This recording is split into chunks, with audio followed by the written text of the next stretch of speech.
War has been a part of my life since I can remember. I was born in Afghanistan, just 6 months after the Soviets invaded.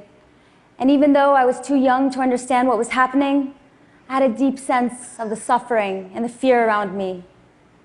Those early experiences had a major impact on how I now think about war and conflict. I learned that when people have a fundamental issue at stake, for most of them, giving in is not an option. For these types of conflicts, when people's rights are violated, when their countries are occupied, when they're oppressed and humiliated, they need a powerful way to resist and to fight back. Which means that no matter how destructive and terrible violence is, if people see it as their only choice, they will use it.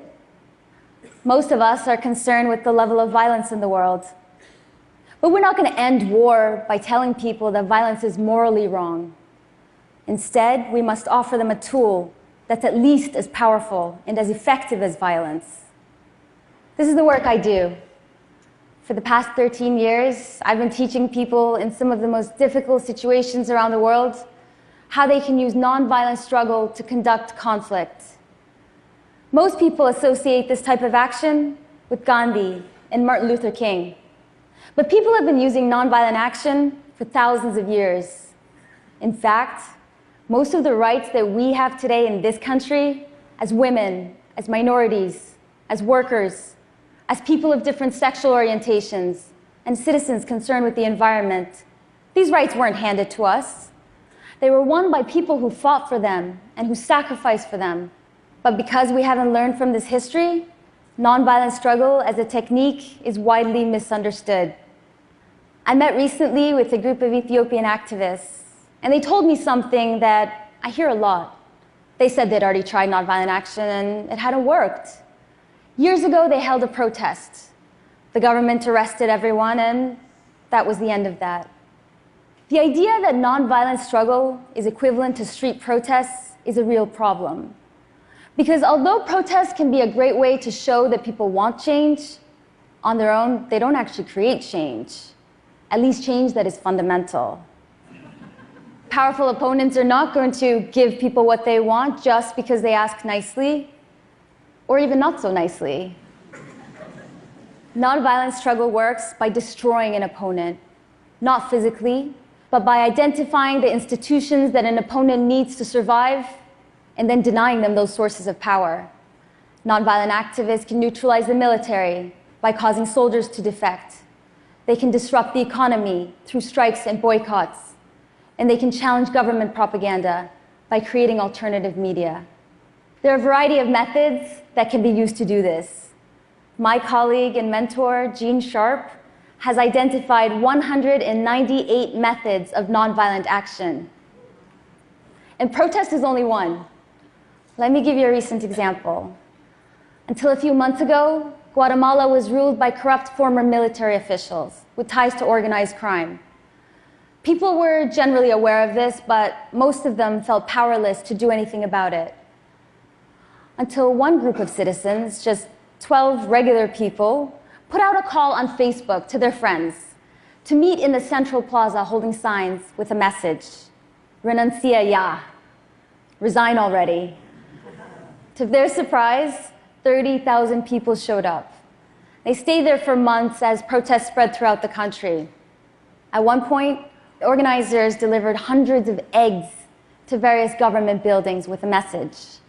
If you don't have the huevos, the balls, to stop corrupt candidates from running for office, you can borrow ours.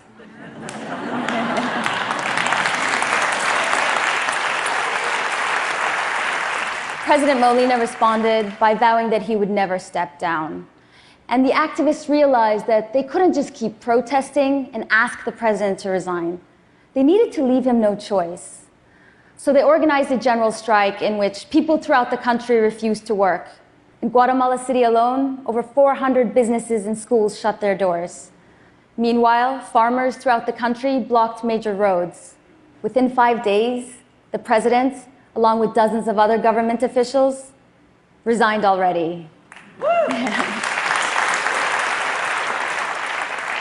I've been greatly inspired by the creativity and bravery of people using nonviolent action in nearly every country in the world.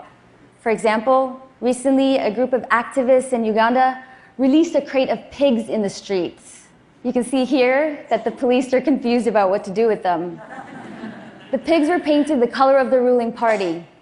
One pig was even wearing a hat that people recognized.